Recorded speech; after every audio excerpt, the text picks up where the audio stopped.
Programa Mais Saúde recebe novamente o Dr. Tiago Fukuda, ele que tem pós-doutorado dos Estados Unidos em biomecânica, que foi assim que eu o conheci e achei extraordinário o trabalho dele e quis compartilhar com vocês aqui no programa, porque uma dorzinha a gente sempre tem, não tem jeito, né?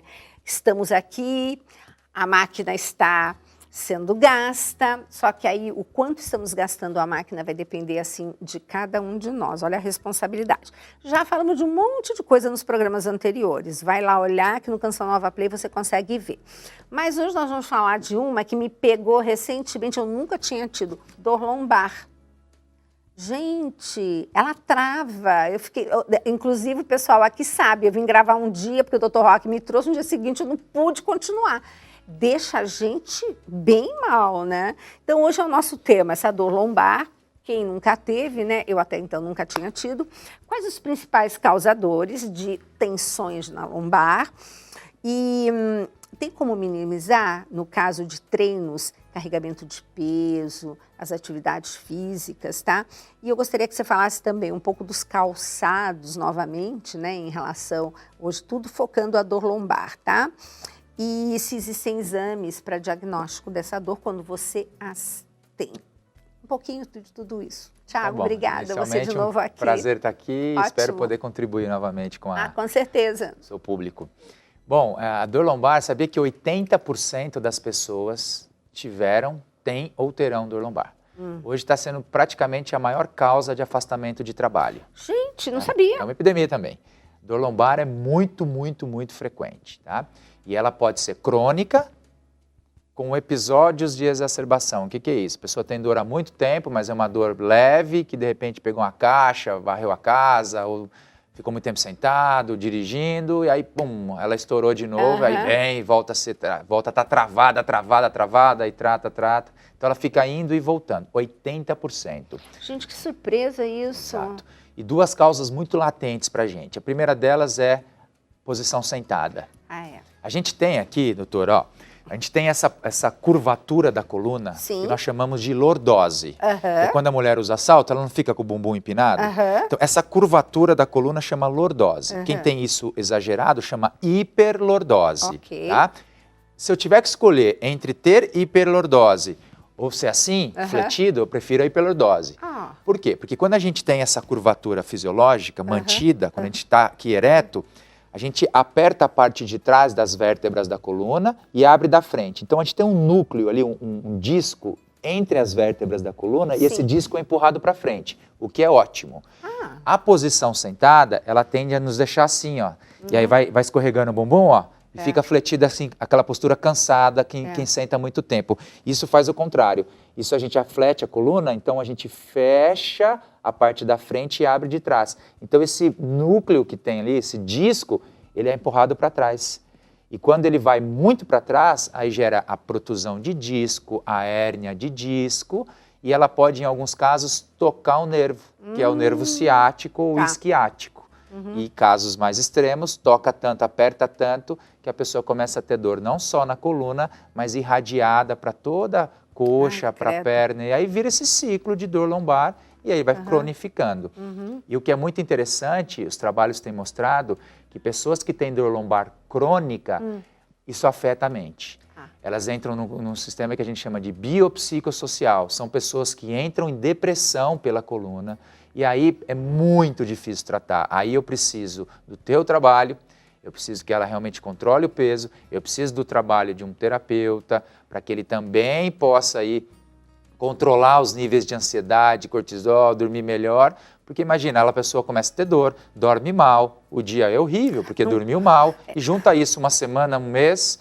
Como é que eu vou tratar a dor lombar se ela tem um monte de coisa junto? É multidisciplinar o tratamento. Lembrando que o sono, gente, é o primeiro nutriente. Isso daí a gente não pode esquecer. Porque quando você dorme, você produz aquela belezinha daquela melatonina, né? Que cai na corrente sanguínea, mas conserta quase tudo, para não dizer que conserta tudo, né? E importantíssimo. Agora, a primeira causa, você diria que é a má postura ao sentar, que a gente vai... Porque a gente está ficando muito sentado, né? Esse que é o problema, gente, sedentarismo.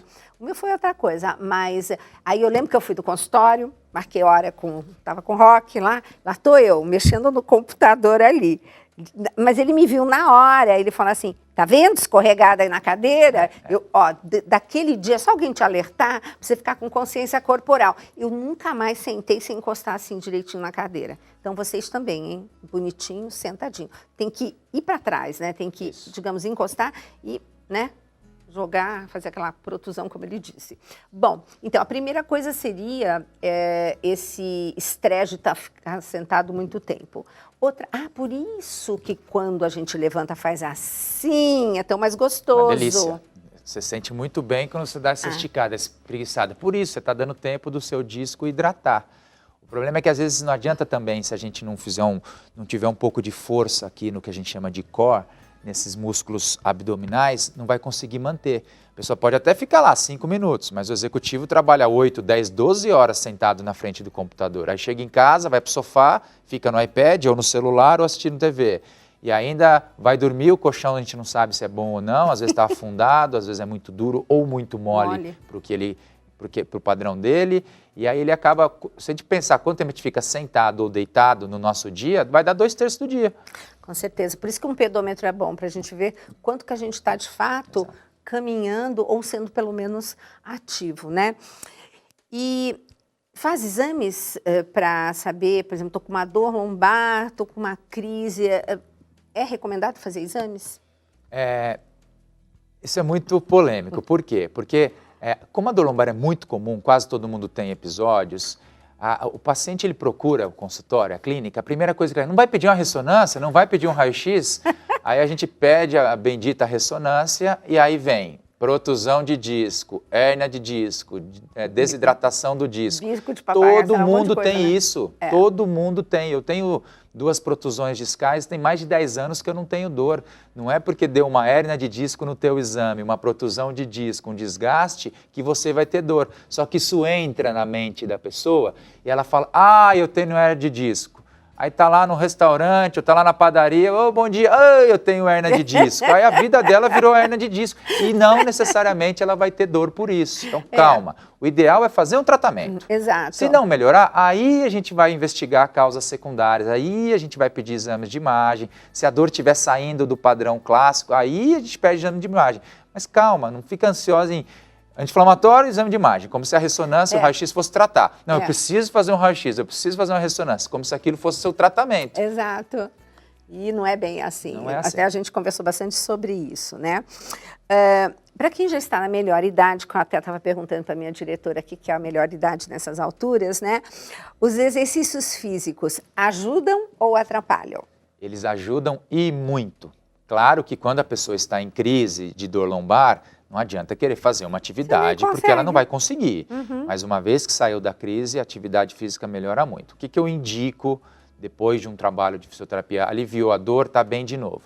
Pilates, musculação. Musculação é ótimo. Excelente, o pessoal tem tanto preconceito. Para melhor idade, a musculação é um dos melhores, não diria esporte, atividade física, porque se for bem controlado, ninguém vai botar lá o senhor, a senhora, para fazer supino com muito peso. Você vai fazer uma coisa leve, gradual, e os equipamentos são protegidos. É super seguro fazer. Claro que existem profissionais que precisam cuidar também para não fazer a natação, a hidroginástica, a caminhada, a corrida é uma boa. Corrida leve, né? Uma corrida...